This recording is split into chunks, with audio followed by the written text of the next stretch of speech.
Hello everyone, I am Monica from IELTS 9. So we will be chasing this 8777 journey with me, of course, with doing lot of IELTS listening practice, because this 8 band you can easily get in IELTS listening by doing so many practices during your traveling time.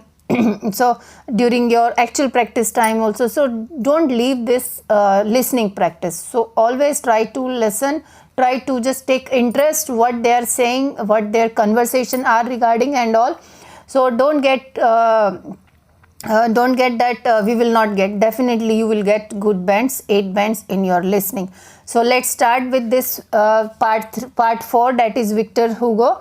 So definitely one thing I want to say here, for part 4 and 1, okay, you need to improve the speed of videos, YouTube videos. So from normal speed, so I am talking about speed, normal speed. When you open your settings on the YouTube video, you will get a button like that, setting kind of button. Okay, so just click that button, normal speed you will find, and before that just increase 1 point speed only.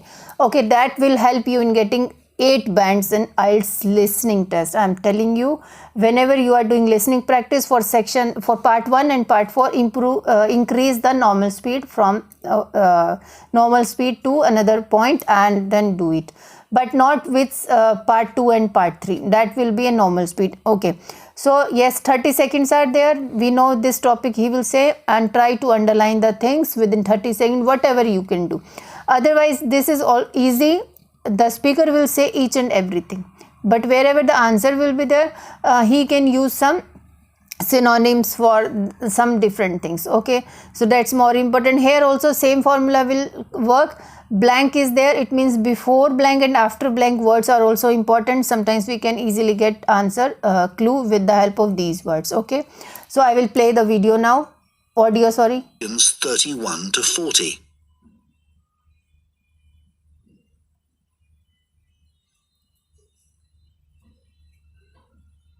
The person I've chosen to talk about is the French writer Victor Hugo. Many people have heard of him because his novel, Les Miserables, which he wrote in 1862, is famous around the world. It became a stage musical in the 1980s, and a film version was also released in 2012. So some of us, I'm sure, have a pretty general idea of the plot, but we know much less about the author. Today, I'm going to provide... So what is the answer for this 31? Plot, because instead of overall, the speaker said generally idea about the plot. That's why I had selected this plot answer. 1980s, and a film version was also released in 2012. So some of us, I'm sure, have a pretty general idea of the plot, but we know much less about the author. Today, I'm going to provide a little more insight into this talented man, and I'm going to talk particularly about the home he had on the island of Guernsey in the British Channel Islands. But first, his early career. As I've said, he was a writer. He was at the height of his career in Paris, and he was very highly regarded by his colleagues. As far as literature was concerned, he was the leading figure of the Romantic movement. However, as well as being a literary genius, he also gave many speeches about issues like the level of poverty in his society. He felt very strongly about this and about other areas where change was needed, like education. This kind of outspoken criticism was not well liked by the rulers of France, and eventually the Emperor, Napoleon III, told Victor Hugo to leave Paris and not return. In other words, he sent him into exile. So Victor Hugo was forced to reside in other parts of Europe. Guernsey was actually his third place of exile, and he landed there in 1855. He produced a lot while on Guernsey, including Les Miserables, and to do this, he had to spend a great deal of time in the home that he had there. This was a property that he bought using the money he'd made in France from the publication of a collection of his poetry. It was the only property he ever owned, and he was very proud of it.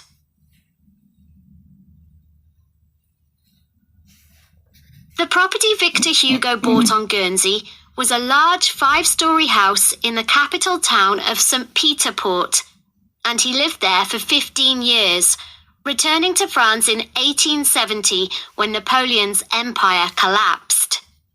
He decorated and furnished each level or floor of the house in unique and wonderful ways, and many people consider the inside of the house to be a work of art.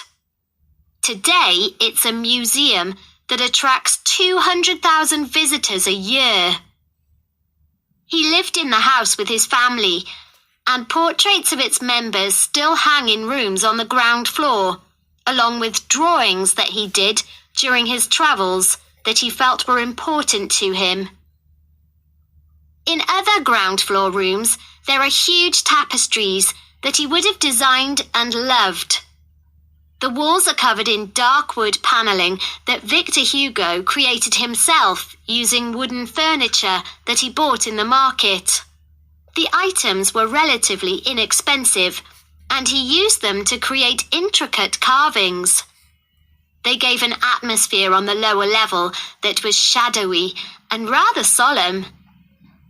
On the next level of the house, there are 2 impressive lounges where he entertained his guests. One lounge has entirely red furnishings, such as sofas and wall coverings, and the other blue. There's a strong Chinese influence in these areas in things like the wallpaper pattern and the lamps, which he would have made himself by copying original versions.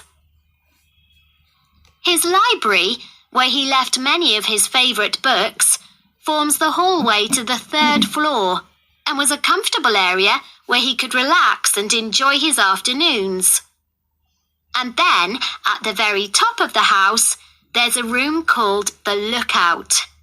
Called that because it looks out over the harbour.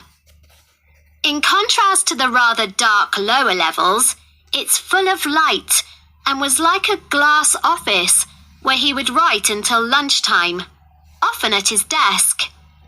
So, Victor Hugo was a man of many talents, but he was also true to his values. While living in his house on Guernsey, he entertained many other famous writers, but he also invited a large group of local children from the deprived areas of the island to dinner once a week. What's more, he served them their food, which was an extraordinary gesture for the time period. In 1927, the house was owned by his relatives, and they decided to donate it to the city of Paris. It has since been restored using photographs from the period, and, as I mentioned earlier, is now a museum that is open to the public. Now here I got the idea about relative.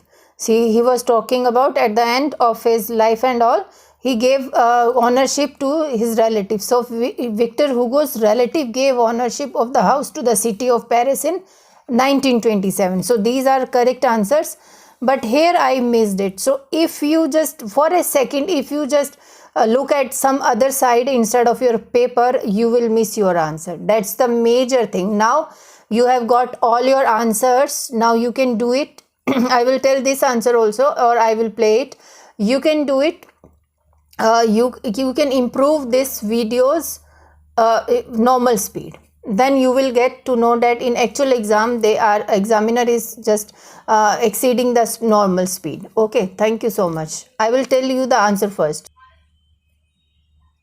The property Victor Hugo bought on Guernsey was not well liked by the rulers of France, and eventually the Emperor, Napoleon III, told Victor Hugo to leave Paris and not return. In other words, he sent him into exile. So, Victor Hugo was forced to reside in other parts of Europe. Guernsey was actually his third place of exile, and Now at that time I was looking, I started looking at somewhere for 1 second. That's why I got wrong answer. So I couldn't get. But now all answers are correct. You can do this listening again. By improving the speed of normal speed, just exceed 1 point of normal speed. Thank you so much.